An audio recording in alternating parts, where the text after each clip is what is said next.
Coping with emotion से हमारा मतलब है भावनाओं पर नियंत्रण। हम सभी बड़े भावुक हैं। जिसको ये लगता हो कि भावनाएं उसमें नहीं है तो वो आज के लेक्चर पे ध्यान दे। भावनाओं होने का मतलब सिर्फ ये नहीं है कि वो, जैसा कि इस चित्र में दिखाया है, ऑलवेज क्राइंग, ऐसी सिचुएशन नहीं है। सबके अंदर भावनाएं होती हैं और वो भावनाएं समय समय पर व्यक्त होती हैं। कैसे व्यक्त होती हैं, फिर क्या वो अच्छा होता है, क्या वो बुरा होता है, उन पर कैसे काबू पाया जाए, उनका सही से इस्तेमाल कैसे किया जाए, अपनी भावनाओं का, अपने इमोशंस का, यही सब हमारे इस टॉपिक के डिटेल्स या एम है हमारा इस टॉपिक का। टाइप्स ऑफ इमोशंस, ये खुशी के हैं, प्रसन्नता के हैं, मस्ती के हैं, सब जानते हैं। ये डिफरेंट टाइप्स ऑफ इमोशंस हैं, कुछ कुछ कहीं कहीं से हैप्पी, सैड, एंग्री आदि आदि, इस पर डिटेल में नहीं जाएंगे। टाइप्स ऑफ इमोशंस, एंगर गुस्सा है, दुख है, ठीक है, परेशानी है, कंफ्यूजन है, बहुत सारी चीजें, अनहेल्दी इमोशंस हैं कुछ। What is emotion actually? All of us sometimes or other in our lives feel happy, खुश महसूस करते हैं हम लोग। कभी प्यार का एहसास करते हैं, कभी दुख का एहसास करते हैं, कभी डर का एहसास, कभी ईर्ष्या का एहसास करते हैं, कभी अपराध बोध होता है, हमें गिल्ट होता है, सो ऑन, मैनी इमोशंस, बहुत सारे इमोशंस हो सकते हैं। Wide range of stimuli including people, बहुत सारे तत्व ऐसे हैं जो उत्प्रेरित करते हैं, एक्टिवेट कर देते हैं इन इमोशंस को। जैसे लोग, व्यक्ति हो सकते हैं, वो आपके अंदर इमोशन जागृत कर दें किसी वजह से। ऑब्जेक्ट्स, कुछ चीजें हो सकती हैं, कुछ परिस्थितियां हो सकती हैं जो आपके इमोशंस को बाहर ले आती। Emotions form an integral part of our life, हमारी जिंदगी के ये अभिन्न अंग हैं emotions. Without emotions perhaps we are like robots, machine में और हम में कोई फर्क नहीं रह जाएगा अगर यही ना हो। मनुष्यता की पहचान है। It is quite natural that one day you are not top of the world and the next day you are in depth of despair. किसी दिन आप सबसे ऊपर होते हैं, कभी बीच में होते हैं और कभी गड्ढे में गिरे हुआ महसूस करते हैं अपने आप को। तो हर तरह की फीलिंग होती है। When you are related और delighted, जब आप खुश हैं और अपने आप को उठा हुआ, ऊंचा, सम्मानजनक महसूस कर रहे हैं, you make everyone happy, आप दूसरों को भी बांटते हैं, वो खुशियां बांटते हैं, आप भी खुश, सब खुश रहिए। किंतु however if you are in bad mood, आपका मूड खराब है, you may create terror, आप तनाव उत्पन्न कर सकते हैं, आतंक उत्पन्न कर सकते हैं, डिस्ट्रेस इन अदर्स, दूसरों को भी हतोत्साहित कर सकते हैं। तो emotions are very important. Intense emotions like anger, क्रोध, क्रोध एक ऐसा इमोशन है, बहुत इंटेंस है। एंड सैडनेस, दुख, बहुत इंपॉर्टेंट है। ये ऐसे दो हैं, दे इफेक्ट्स ऑन योर हेल्थ, आपके स्वास्थ्य पे भी बुरा असर डाल सकते हैं if you don't respond appropriate. यदि आपने इनको सही से एड्रेस नहीं किया, इनको सही से नहीं समझा, इनको सही से डील नहीं किया, कोप अप नहीं किया, सहा नहीं सही से, तो आपका स्वास्थ्य भी खराब हो सकता है। Coping with emotions, basically emotions को झेलना, सहना, समझना, नियंत्रित करने का मतलब क्या है? Ability to recognise emotions. सबसे पहला तो हमारे अंदर जो इमोशंस हैं उसको रिकॉग्नाइज करें। हमें दुख हो रहा है तो माने दुख हो रहा है, खुशी हो रही है तो खुशी तो सब मानते हैं, बहुत भिन्न भिन्न प्रकार के। क्रोध आ रहा है तो मानो क्रोध आ रहा है, तो ये रिकग्निशन कि आप समझ सकें अब मुझे ये हो रहा है, अब मुझे ये हो रहा है, ये एबिलिटी पहला चरण है इमोशंस को समझने का और झेलने।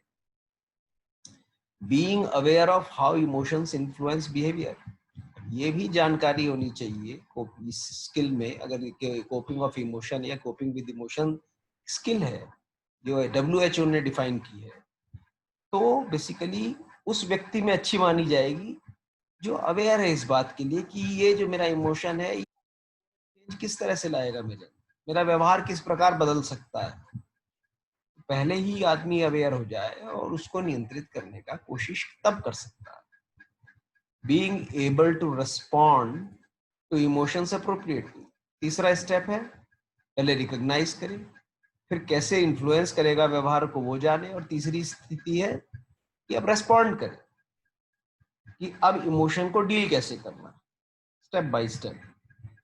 टू अंडरस्टैंड इमोशंस को समझना, मिक्स एंड मैच फीलिंग्स, मिली जुली अपनी भावनाओं को समझना, एंड टेक रेस्पॉन्सिबिलिटी, ये लास्ट स्टेप है। तीनों चीजों का मिला जुला रूप है जिसको हम कह सकते हैं कोपिंग विद इमोशंस। या आप समझ भी सकें, फीलिंग्स को भी जान सकें और रेस्पॉन्सिबिलिटी लेने को तैयार रहें कि these are my feelings, I have to behave in a particular manner. हम इमोशंस में बह नहीं जाएं। पहला स्टेप है अंडरस्टैंडिंग इमोशंस, इमोशंस को समझना और taking responsibility of our feeling, अपनी फीलिंग के लिए रेस्पॉन्सिबिलिटी लेना। A good way to know our emotion is to understand our associated body language. सबसे आसान तरीका है इमोशंस को समझने का कि जो हमारी बॉडी शारीरिक स्थिति कह रही है, मेरे शरीर के हाव भाव क्या बोल रहे हैं, उससे आपको पता लग जाएगा। Understanding how our body reacts to feelings, feeling के साथ हमारी बॉडी की क्या रिएक्शंस हैं, ये हेल्प करती हैं, helps us to think about the feeling and express it the way we choose. जैसे हम चाहें फिर उसको कर सकते हैं डील। यदि हम अपनी बॉडी लैंग्वेज से समझना शुरू करें कि ये मेरे अंदर इमोशंस इस टाइम जोर मार रहे हैं, पर्टिकुलर टाइप का इमोशन मेरी बॉडी में ये प्रभाव उत्पन्न कर रहा है। With every feeling there is an associated body language, हर भावना के साथ एक बॉडी लैंग्वेज जुड़ी हुई है, which helps us understand the feeling, ये मदद करती है कि आपकी फीलिंग क्या है, आप उसको समझ सकें। If you want to change the consequence, अगर हम परिणाम बदलना चाहते हैं, we need to understand the feeling and associated body language. इसको आपको समझना पड़ेगा कि फीलिंग क्या हो रही है और उससे जुड़ी हुई बॉडी लैंग्वेज क्या है। कुछ इमोशंस, फीलिंग्स, आपकी फीलिंग और बॉडी लैंग्वेज, फीलिंग और बॉडी लैंग्वेज जोड़ना है। आप अपने आप जोड़िए ये कि कैसे मैं सिर्फ कुछ पॉइंट आउट कर दूं। जब मैं गुस्सा हूं, व्हेन आई एम एंग्री, तो इनमें से कोई ना कोई बॉडी लैंग्वेज होती होगी, ये बॉडी स्टेटमेंट है। या जब मैं दुखी हूं, या मैं खुश हूं, मैं डरा हुआ हूं, मैं नर्वस हूं, घबराया हुआ हूं, तो कुछ कुछ ये फीलिंग्स हुई। और बॉडी लैंग्वेज क्या हो सकती है? I feel a lot of tension in my neck, मेरी गर्दन में दर्द होने लगता है, मेरे कंधे दर्द होने लगते हैं, मैं अपने अंदर खालीपन महसूस करता हूँ, मैं हल्का महसूस करता हूँ जैसे मैं हवा में उड़ रहा हूँ, ये खुशी की हो सकती है बात। I feel weak at my knees, मुझे ऐसा लगता है मेरे घुटनों में जान ही नहीं है, चला भी नहीं जा रहा। आई फील क्वेजी और बैड इन माई स्टमक, मुझे मेरे पेट में गुड़गुड़ गुड़गुड़ हो रही, घबराहट हो रही है। ब्रीथ शैलो एंड क्विक, मेरी सांसें बहुत हल्की हैं और बहुत जल्दी जल्दी आ रही हैं। मेरा माई हार्ट फील्स हैवी, मेरा दिल भारी हो रहा है। मैं स्माइल, मुस्कुराना चाहता हूँ, मेरी हार्ट बीट्स बढ़ गई हैं। आई कांट सिट स्टिल, मैं बैठ नहीं सकता, बेचैनी हो रही है। My head is about to burst, चकरा रहा है, फट जाएगा। एंड आई परस्पायर अ लॉट, मुझे कुछ करना होगा। आई फील वेरी टायर्ड, मैं थका हुआ महसूस कर रहा हूँ। टीयर्स कम फ्रॉम आई, मेरी आंखों से आंसू ही नहीं रुक रहे, बहुत तेजी से आ रहे हैं। मैं बहुत एनर्जेटिक महसूस कर रहा हूँ, कुछ अच्छी है कुछ बुरी है, दोनों तरह की फीलिंग हो सकती है। पाम्स बिकम कोल्ड, मेरी हथेलियां ठंडी पड़ गई हैं, मुझे हेडेक हो रहा है, सरदर्द हो रहा है। ये बॉडी स्टेटमेंट किसी ना किसी फीलिंग से जुड़े हैं। ये नहीं है कि एक से सब जुड़े हुए हैं, किसी फीलिंग के साथ कुछ है, किसी फीलिंग के साथ कुछ है। और सबको एक सा हो कोई जरूरी नहीं है, आदमी को खुद पहचानना होगा कि मेरे साथ क्या होता है। जब मैं गुस्सा होता हूं तो मेरे बॉडी स्टेटमेंट क्या क्या आते हैं, तो क्योंकि वो बेस्ट जज है, फिर वो समझ सकता है आसानी से। इसी को कंटिन्यू करेंगे। Emotional experience is characterized by both external and internal changes in human। जो मेरे भावनात्मक अनुभव है वो मेरे बाहरी होने वाले परिवर्तन और आंतरिक परिवर्तन दोनों से मिले जुले होते हैं। External changes are those which are apparent, जो दिख रहे हैं वो एक्सटर्नल चेंजेस, सहज रूप से प्रदर्शित, and by others such as changes in facial expression, जैसे मेरे चेहरे के हाव भाव, मैं छुपा नहीं सकता, वो दिखते हैं। चेंजेस इन पोस्चर, मेरे बैठने का ढंग, खड़े होने का ढंग, कंधे झुक गए, कंधे सीधे हैं, अकड़ा हुआ हूँ, ऐंठ गया हूँ, घूमना नहीं चाहता। मतलब बहुत बॉडी लैंग्वेज के पोस्चर्स हैं ऐसे जिससे आप अलग अलग टाइप की फीलिंग को एक्सप्रेस कर रहे हैं। By looking at facial expressions we can find out if a person is angry, happy और डिप्रेस्ड। आप चेहरे को ही देख कर पढ़ सकते हैं कि ये आदमी गुस्से में है, खुश है या दुखी है, बहुत डिप्रेशन में है। इंटरनल चेंजेस में इंक्लूड रैपिड पल्स, आंतरिक चेंजेस से क्या होगा, आपकी जो पल्स रेट है, ब्रीदिंग है, सांस लेने की गति, ब्लड प्रेशर, पसीना आना, मुंह सूख जाना, हलक सूख जाना, ये सारी body statements. Individual variations in emotional expressions are primarily due to age. किसी किसी को ये एज के कारण और पास्ट एक्सपीरियंस से भी हो सकते हैं, थोड़े थोड़े इमोशनल एक्सपीरियंस उसके अपने हो सकते हैं। Variations in expressions also occur with in the individual, एक व्यक्ति में ही कई बार भिन्न भिन्न प्रकार के एक्सप्रेशन हो सकते हैं एक ही कॉज पर। No one follows a consistent pattern at all time, ऐसा नहीं है कि वो हर वक्त एक से ही एक्सप्रेशन देगा, लेकिन मोस्ट ऑफ द टाइम आपको लगभग एक सा प्रतीत हो सकता है। How a person reacts to an emotional provoking, किसी भावनात्मक उकसावे पर कोई व्यक्ति कैसा रिएक्ट करता है, कैसा उकसाया जा रहा है, डिपेंड्स ऑन हिज और हिज हर फिजिकल कंडीशन। वो फिजिकली किस कंडीशन में, इस पर भी डिपेंड करेगा।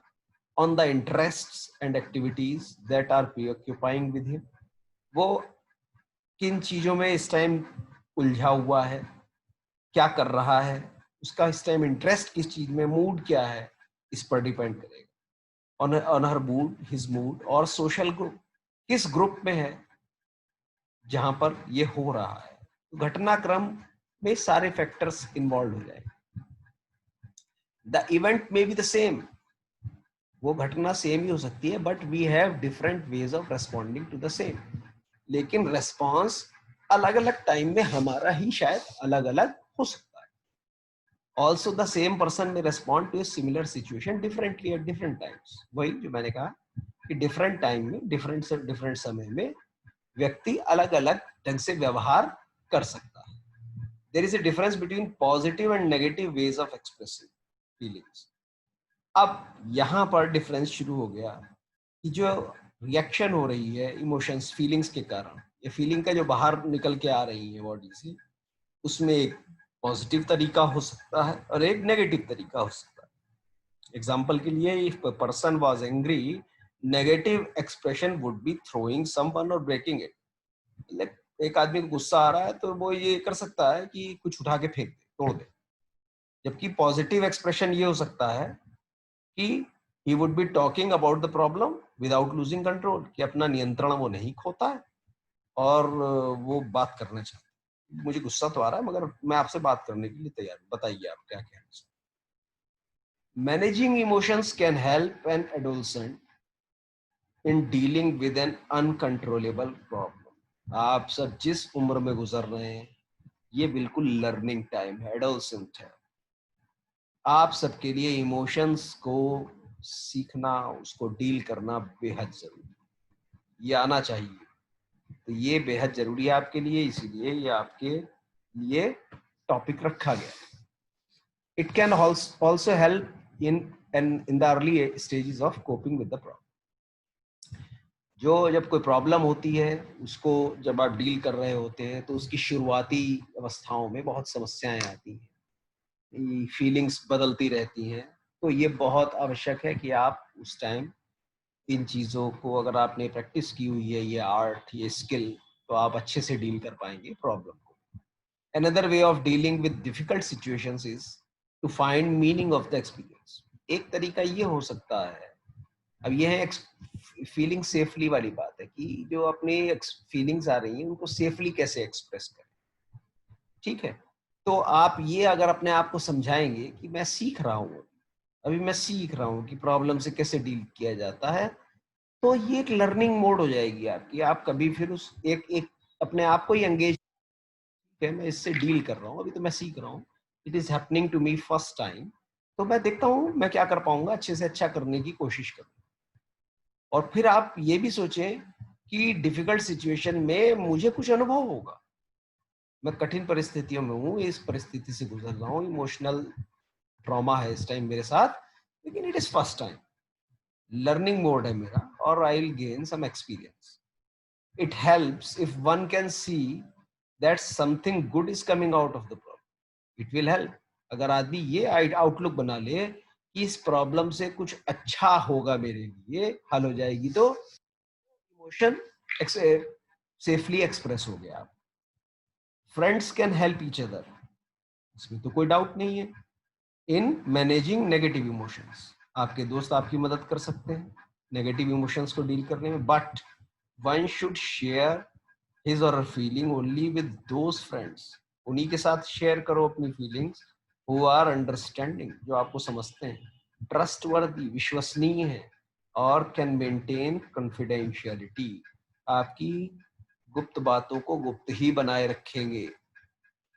ये बेहद आवश्यक है। पहला इमोशन जो बहुत ही लोग डील करते हैं, एडोलसेंस में बहुत ज्यादा आता है, वो है एंगर, गुस्सा। What is anger? Anger is a natural adaptive response to threats. आप पे कोई गंभीर खतरा महसूस जब भी होता है, आपको खतरा इन द सेंस फिजिकल नहीं है, कोई आपकी सिक्योरिटी, आपकी पर्सनैलिटी को में घुसने की कोशिश कर रहा है, यू फील अटैक, तो उस तरह की स्थिति को हम थ्रेट कह रहे हैं। उसका जो रिस्पॉन्स आता है वो गुस्से के रूप में, आमतौर पर यंग एज में तो बहुत ज्यादा आता है, तुरंत रिएक्ट करते हैं, गुस्सा आता है, and inspires powerfully often aggressive feelings. तो आपकी जो थ्रेट है वो आपको बेसिकली, आपका नेचुरल रिस्पॉन्स है, वो एग्रेसिव फीलिंग्स और बिहेवियर्स बाहर निकालता है, which allows us to defend ourself. जो आपको लगता है मेरा शायद अटैक इज द बेस्ट वाली बात, कि ये मुझे कुछ कह कैसे सकता है, मैं अभी इसको बताता हूँ, चीखना चिल्लाना शुरू कर देते हैं, लड़ाना शुरू कर देते हैं। एंगर, एंगर सबसे ज्यादा नेचुरल रिस्पॉन्स है यंग एज में, बहुत ज्यादा। A certain amount of anger is necessary for survival, इसमें कोई शक नहीं है। कुछ एंगर, अपने क्रोध को, थोड़ी मात्रा में क्रोध बहुत आवश्यक है आपके जीवित रहने के लिए, नहीं तो दुनिया आपको खा जाएगी। We cannot, however, physically attack every person or object that irritates, जो आपको चिढ़ा रहा है, परेशान कर रहा है, जिससे आपको परेशानी हो रही है, खींच हो रही है, ऐसे व्यक्ति को या ऐसे ऑब्जेक्ट को हम हर बार अटैक नहीं कर सकते, और नहीं मचा सकते, बिकॉज देयर आर लॉस, कुछ नियम है, सामाजिक कानून है, सोशल नॉर्म्स है, कॉमन सेंस है, कुछ प्लेस लिमिटेशंस हैं कि कहाँ पे आप खड़े हैं, how far your anger can take us. आपको पता होना चाहिए इन सब चीजों का, परिस्थितियों का भान होना चाहिए, इसलिए एंगर को नियंत्रित किया जाना जरूरी है। Anger is A completely normal, usually human emotion, बिल्कुल सामान्य गुस्सा आता है, इसमें कोई बुरी बात नहीं, कुछ गलत नहीं, एक human emotion. But when it gets out of control, अगर ये नियंत्रण से बाहर हो गया, देन इट बिकम्स डिस्ट्रक्टिव, फिर ये तोड़ फोड़ मचाता है और प्रॉब्लम्स खड़ी कर देगा। तो anger is an emotion that ranges from mild irritation to intense rage. तो आपको थोड़ी बहुत इरिटेशन जैसी, चिढ़ जैसी, परेशानी जैसी बात हो सकती है, एंगर का ही भाग है वो भी। और चिड़चिड़ाहट से लेकर और हमलावर हिंसात्मक घटना तक सब कुछ एंगर में ही होता है। Like other emotions it causes physical changes, इससे भी फिजिकल चेंज होते हैं जैसे और इमोशंस में होते हैं। When you get angry your heart rate, blood pressure level goes up. आपका हार्ट रेट, दिल की धड़कनें बढ़ जाती हैं, तेज हो जाती हैं, ब्लड प्रेशर बढ़ जाता है, चेहरा गुस्से से लाल हो जाता है, बहुत सारी बातें चेहरे में, मुट्ठियां बंद, गुस्सा आना शुरू। Anger can B caused by both external and internal events. दोनों तरह से एंगर हो सकता है गुस्सा, कि आप किसी भारी घटना से हो जाए या आपको अंदर से ही कोई चीज परेशान कर दे। आप अपने प्रति भी हिंसात्मक हो सकते हैं, तोड़ फोड़ मचा सकते हैं, सिर दीवार में दे मारे, क्या पता अपना मुंह पीट लें, बहुत सारी घटनाएं कर लेते हैं एंगर के कारण। You could be angry at specific person, किसी एक व्यक्ति से आप गुस्सा हो सकते हैं और इवेंट या किसी घटना से। Your anger could be caused by worrying about personal problems. Basically उसका कारण क्या है कि आपकी कुछ व्यक्तिगत समस्याएं हैं जिनके कारण ऐसा हो रहा है, वो रिएक्शन के रूप में कहीं और निकल रहा है। मेमोरीज ऑफ ट्रॉमेटिक इवेंट्स, कुछ दुखद घटनाएं, दुर्घटनाएं आपके साथ हुई हैं, उनकी यादें भी सोच सोच कर आपको गुस्सा कर देती है। उनकी सोच के ही आपको गुस्सा आना शुरू हो जाता है। People of both conscious and unconscious processes to deal with their angry feeling. लोग जो हैं इससे डील करने के लिए बहुत सारे अलग अलग तरीके अपनाते हैं। कुछ संज्ञान में होते हैं, कॉन्शियस प्रोसेस, कुछ अनकॉन्शियस प्रोसेस, मतलब कुछ जानबूझ कर किए जाते हैं, कुछ हो भी जाते हैं अपने आप, सामान्य अवस्था, जिनके आफ्टर इफेक्ट्स के कारण हो जाते हैं। Managing anger, basically 3 main approach हैं एंगर मैनेज करने की, गुस्सा काबू करने की। एक्सप्रेसिंग, सप्रेसिंग और एक्सप्रेसिंग मतलब गुस्सा निकाल दो। Your angry feeling in an assertive, non assertive manner, aggressive manner is the healthiest way to express anger. अगर आप अपने गुस्से को असर्टिव वे में, 3 आपको मोड बताए थे, उनमें से असर्टिव वे में, एग्रेसिव नहीं, बॉसेस नहीं दिखानी है, नॉन एग्रेसिव मैनर में अगर आप निकाल दें तो वो बेस्ट तरीका है, हेल्दीएस्ट वे, बॉडी को हार्म किए बगैर हो जाता है। असर्टिव वे में मतलब you are certain about it, आपके पास लॉजिक है उसका, एक डेफिनेट टोन क्वालिटी है, बॉडी मैनेज्ड है आपकी, और आप असर्टिव है, दृढ़ निश्चय है आपको कि मैं जो कर रहा हूं वो सोच समझ कर जिसे कहते हैं। To do this you have to learn how to make clear. आपको ये करने के लिए बेहद जानना हो, सीखना होगा कि कैसे बिल्कुल क्लियर हो जाएं इस बारे में कि व्हाट योर नीड्स आर, आपकी क्या आवश्यकताएं हैं, and how to get them met, उनको मीट आउट कैसे किया जाएगा विदाउट हर्टिंग अदर्स। पूरा आपकी थिंकिंग प्रोसेस काम कर रही है।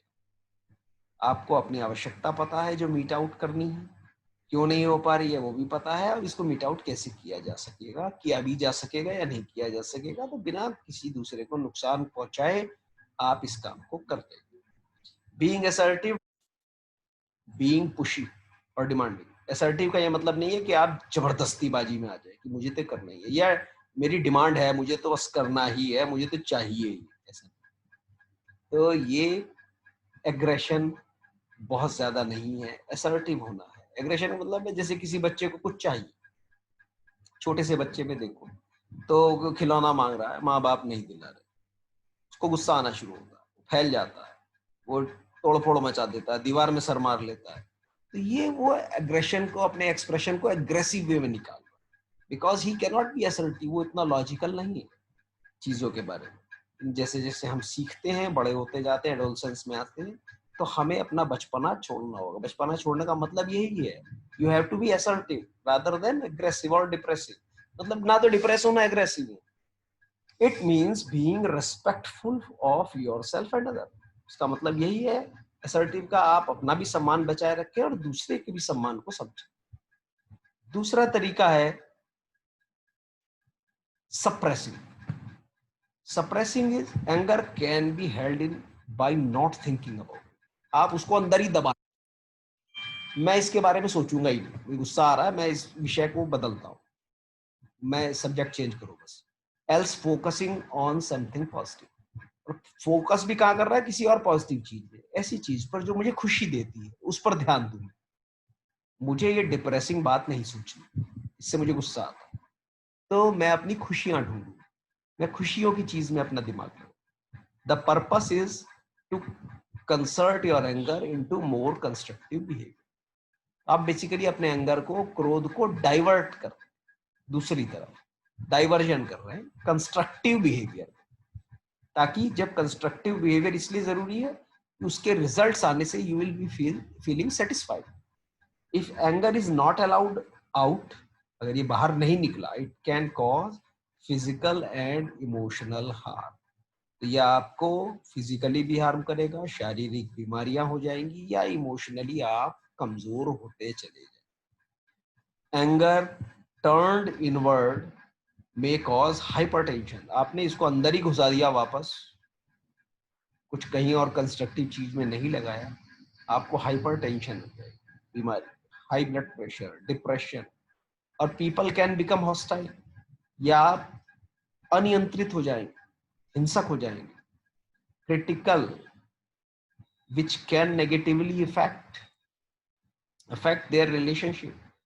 आप इतने नेगेटिव हो जाएंगे कि अपनी रिलेशनशिप को भी नष्ट कर देंगे और दूसरों की भी कर देंगे। तीसरी तरीका है कामिंग। अपने गुस्से को ठंडा करो, calm down. You can calm down inside by controlling your behaviors. आप अंदर से ही अपने बिहेवियर को कंट्रोल कर रहे हैं इंटरनल रेस्पॉन्सेस की सहायता से, और उसको काम डाउन कर। Try to take steps to lower your heart rate. कुछ कोशिश ऐसा करें कि आपकी दिल की धड़कनें कम हो जाए। आपको गुस्सा आ रहा है, पानी पी लीजिए, ठंडे हो जाइए, सांस लीजिए गहरी, काम your self down, let the anger go away. अपने आप को ठंडा करें कि गुस्सा चला जाए। You can get rid of or avoid the things, the people that make you angry. आप उन चीजों से हट जाएं सामने से जिनसे आपको गुस्सा आ रहा है। Nor can you change them, because आप चेंज ही नहीं कर सकते, उन्हें बदल नहीं सकते, but you can learn to control your reaction. आप उन्हें तो नहीं बदल सकते, पर अपने आप को बदल सकते हैं, अपने आप के अपने अपने अपने आप की हरकतों पर नियंत्रण कर सकते। इसके अलावा कुछ और अप्रोचेस हैं कि sometimes our anger and frustrations are caused by very real unavoidable problems in our life. कभी-कभी आपका क्रोध और निराशा बेहद आवश्यक, जिनको आप छोड़ भी नहीं सकते, उनके कारण हो रही, ऐसी परिस्थितियों में हो रही। Not all problems have solutions. Her problem का कोई जरूरी नहीं सोल्यूशन हो।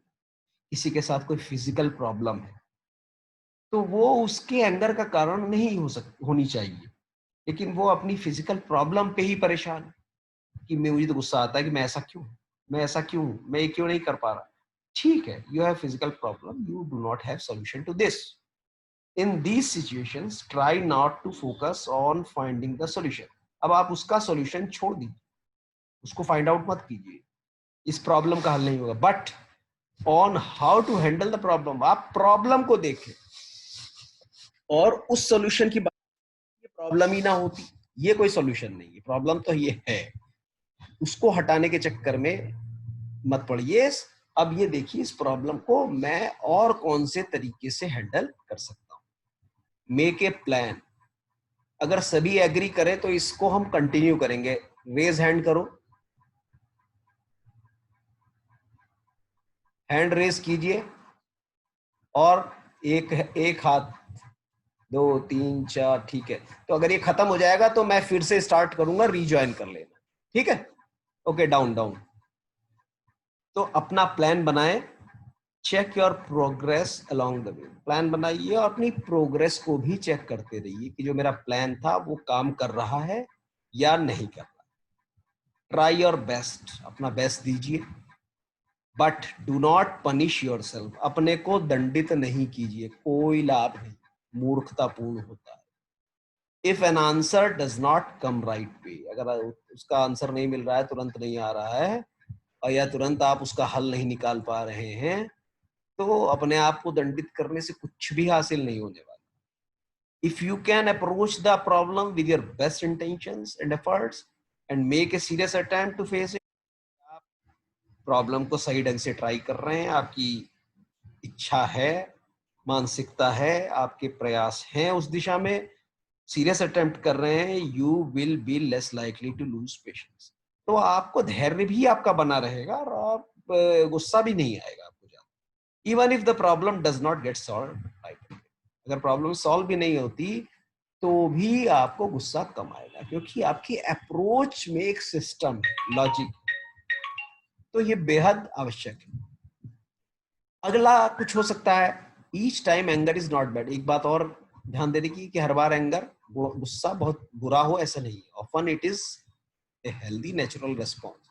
कभी कभी ये अच्छी बात भी और नेचुरल रेस्पॉन्स कठिन परिस्थितियों में खास तौर से। For example, anger can be helpful when some injustice is being done. कभी अन्याय हो रहा हो, अन्याय की परिस्थिति हो, तो आपका क्रोध भी आवश्यक है, तब आपका दबाव में आ जाना आवश्यक नहीं है। And we want to counter it, और when it pushes us to do better. या एंगर तब बहुत जरूरी है कि जब आप पर इतना दबाव पड़ गया कि आपको इससे बेहतर करना ही। सपोज ऐसा समझो, कोई दौड़ने वाला है, उसको कहा गया है कि आपको 100 मीटर 12 सेकंड में दौड़ना। वो रोज ट्राई कर रहा है, 1 महीना हो गया, लेकिन 13 सेकंड से नीचे नहीं आ पा रहा, तो उसको पनिशमेंट मिल गई, उसके कोच ने उसको पनिशमेंट दी। इतनी पनिशमेंट दी, उसको खूब बेइज्जत किया, you are not making efforts, this that, ऐसा इतना सुनाया ताकि उसकी फीलिंग्स हर्ट हो। उसको गुस्सा आ रहा है बहुत। क्यों? क्योंकि वो बेटर क्यों नहीं कर पा रहा। उसको अपने कोच पे भी गुस्सा आ रहा है कि मुझे क्यों सुना रहा है, मैं कर ही नहीं पा रहा, और ये भी आ रहा है कि मैं क्यों नहीं कर रहा। ये एंगर अच्छा है, ये आपको बेटर करने के लिए प्रेरित कर रहा है, because we failed the first time, or when it energizes us in the emergency situation to get things done. आप ऐसी आकस्मिक परिस्थितियों में, जैसे अभी लोग कोरोना में फंसे हुए लोगों को लग रहा है कि मैं जा क्यों नहीं पा रहा हूँ, घर क्यों नहीं जा पा रहा हूँ। तुम में से बहुत लोगों को लग रहा है, गुस्सा आता है कि हमको जाने नहीं दे रहे, हमको कोई सरकार मदद नहीं कर रही। लेकिन कोई, आप लॉजिकल थिंकिंग को भूलते हैं जब एंगर में आ जाते हैं। हाँ, अगर आपका कोरोना से जाना अच्छी बात हो, बेहतर के लिए हो कुछ, तो जरूर, फिर तो आपका एंगर वाजिब। तो इसको लॉजिकल बनाना बेहद जरूरी। Anger is bad when it gets out of control. अगर आपके नियंत्रण से बाहर हो गया तो फिर मामला गड़बड़। आस्क, अब ये मैनेजमेंट टेक्निक्स हैं कुछ। Ask yourself if this will matter in 10 years। गुस्सा करने से पहले सोचो कि जिस चीज पे मैं गुस्सा करने जा रहा हूँ, क्या ये बात 10 साल बाद भी इतनी महत्वपूर्ण रहेगी? क्यों मैं गुस्सा करूं? यू मे सीम फ्रॉम ए कामर पर्सपेक्टिव। फिर आप उस जो परिस्थिति में हो, आप फिर ठंडे दिमाग से उसके बारे में सोच पाए। Acknowledge that it is frustrating. मान लो